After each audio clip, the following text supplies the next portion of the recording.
Vie littéraire de l'atelier du français du CEG Dieckang-Préville. Faire vivre l'atelier du français du CEG Dieckang-Préville, c'est bien l'objectif des professeurs du dit atelier qui dévoilent l'activité phare de ce mois de janvier en lançant un appel aux sponsors. En tant qu'enseignant d'un établissement, nous aimerions que cet établissement ait une vie littéraire. C'est fort de cela que nous sommes à la quête d'activités pouvant relever et rehausser le nom du CEG Dieckang-Préville et par ricochet le nom de l'atelier de français de tous les enseignants. Ainsi donc le jeu Génie en herbe que nous voulons faire participer nos apprenants est un moment au cours duquel nous allons essayer de booster nos apprenants afin qu'ils montrent qu'ils sont capables de s'exercer et d'aller loin.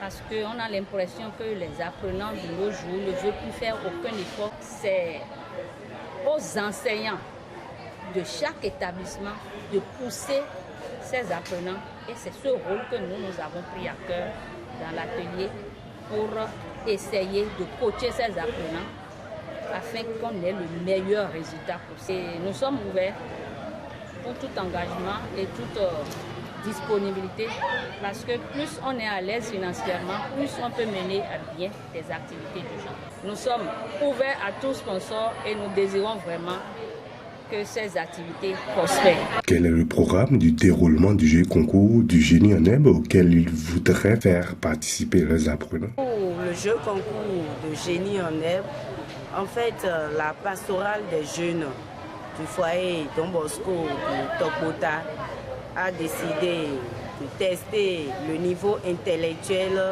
des apprenants de notre commune. Et donc une phase éliminatoire sera faite le vendredi 26 janvier et la phase finale est prévue pour le dimanche 28.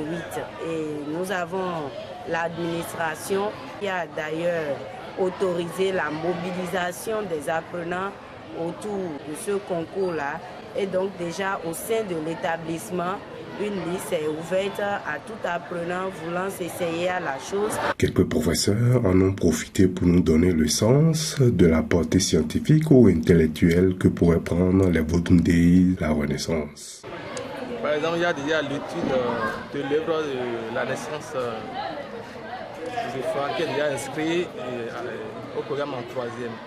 L'étude de cette œuvre déjà peut permettre aux apprenants de mieux s'approprier de ce que c'est que le phare. En fait, nous devons déjà remercier cette initiative, saluer l'initiative prise par le gouvernement qui a initié ces Vodun Days, parce que ça montre notre renaissance sur notre culture, renaissance sur nos origines. Et si nous parlons de renaissance sur nos cultures, renaissance sur nos origines, il faut quand même que ces jours de Vodun-là puissent sortir du cadre festif, du cadre uniquement réjouissance, tel que nous l'avons vu à Ouida, tel qu'on l'a vu un peu partout dans nos villes, que nous sortions de là et que ces Vodun Days aient un contenu qui soit orienté vers nos apprenants, afin que nos apprenants, les enseignants s'en approprient et qu'ils puissent les mettre en pratique. C'est-à-dire que nos apprenants aujourd'hui entendent parler de Vodun Days. Quel est le contenu? Ils ont observé un peu à la télé, ils ont regardé un peu dans les villes, les manifestations festives. Mais on ne peut pas s'en arrêter là.